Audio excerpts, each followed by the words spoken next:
बिस्मिल्लाहिर्रहमानिर्रहीम। व्यूअर्स, आज आपको जो मैं मालूमात दूंगी वो काले इल्म से रिलेटेड है। काला इल्म क्या है? इंसानों को नुकसान पहुंचाने के लिए काला इल्म जो है वो किया जाता है।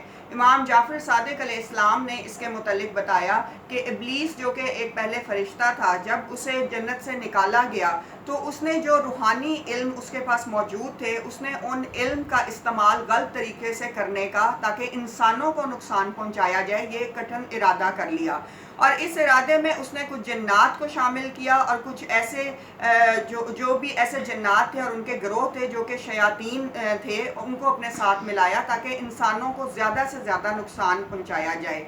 काला इल्म बेसिकली चांद ग्रहण और सूरज ग्रहण में किया जाता है। जब ज़मीन के गुर्रा अर्ज़ के ऊपर चांद ग्रहण और सूरज ग्रहण का वक्त आता है तो काला इल्म करने वाले लोग उस वक्त अरूज पे होते हैं, और जिसके ऊपर ये इल्म किया जाना होता है वो लोग आमिलों से रब्ता शुरू कर देते हैं और आमिल उस पर काम करते हैं। इसके अलावा चांद की शुरू की तारीख़ों में भी काला इल्म किया जाता है। इस इल्म का मकसद जो होता है वो बनी नौ इंसान को नुकसान पहुंचाना होता है। ऐसी शयातीन और ऐसी रूहें जो कि खबीस रूहें होती हैं, जिनमें मुनाफ़क़त, हसद और नफ़रत पाया जाता है, या दूसरे इंसान को तकलीफ़ पहुंचाकर वो अपने आप में राहत महसूस करती हैं, वो काला इल्म का रास्ता इख्तियार करती हैं, क्योंकि शैतान उन्हें इस रास्ते के ऊपर लाता है और वो इनके जहन में ये चीज़ डाल देता है कि इस इल्म को अगर तुम इस्तेमाल करोगे तो वो दूसरा इंसान जो है वो गड्ढे में गिर जाएगा और उसका जो है उसके पास जितनी भी आसाइशें हैं, आराम है और इल्म है, वो ख़त्म होता जाएगा और वो बीमारी में मुब्तला हो जाएगा।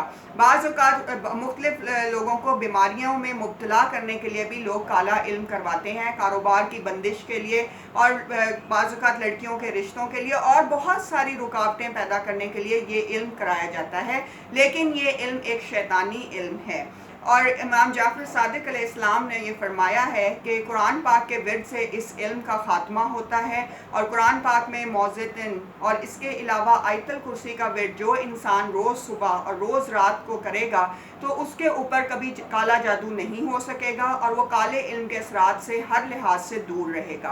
तो ये बात इंतहाई समझ की है व्यूअर्स कि हमें चाहिए कि अपने दिन का आगाज़ आयतल कुर्सी पढ़ के, सूरह नास और सूरह फलक और सूरह इखलास पढ़ के करें, और रात को सोने से पहले भी यही 3 सूरतें और इसके अलावा आयतल कुर्सी पढ़ के और अपने ऊपर जिस्म पे फूंक के सोएं, तो आपके ऊपर कभी भी काला इल्म नहीं हो पाएगा और इसके हर तरह के मुज़ी असरात से आप बचे रहेंगे।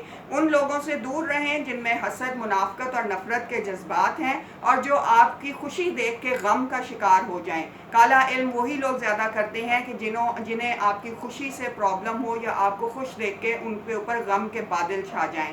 तो ऐसे लोगों से और ऐसी खबीस रूहों से अपने आप को दूर रखें और नेक अमाल करें और अपने आप को जितना ज़्यादा अल्लाह की इबादत में मसरूफ़ रख सकते हैं रखें। इसके साथ ही अगली वीडियो में मिलते हैं।